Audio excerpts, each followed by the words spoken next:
এসো এসো, বসো। তা তুমি যে আমাদের বাড়িতে আসছো, এটা তোমার বাবা মা জানে? হ্যাঁ আন্টি জানে।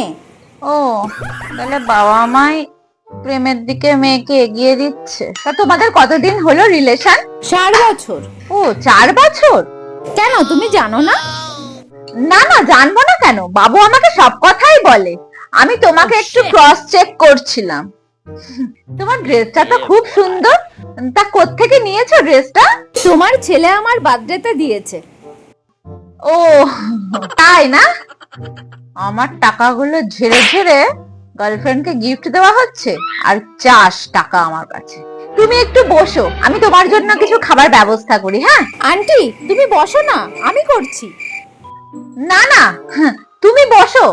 তুমি ঘুরতে এসেছো, আর তাছাড়া এখনো বিয়ে হয়নি, এখনই এসবের দরকার নেই। আর তাছাড়া আমি যথেষ্ট শক্ত সবল, এখনই এইসবের দায়িত্ব নিতে গেলে হবে?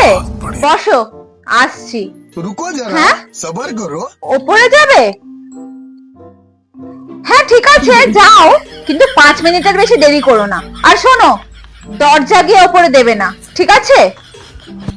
কি নির্লজ্জ মেয়ে রে বাবা, বাবা মায়ের কোনো শিক্ষাই নেই। হ্যাঁ হ্যাঁ, এসো আবার। হ্যাঁ যাবো, নিশ্চয়ই যাবো। हे हरिनाम कृष्ण जगन्नाथ प्रेमानंदी বাবু, তুই আমার সাথে একটু ঘরে আয়, তোর সাথে আমার কিছু কথা আছে।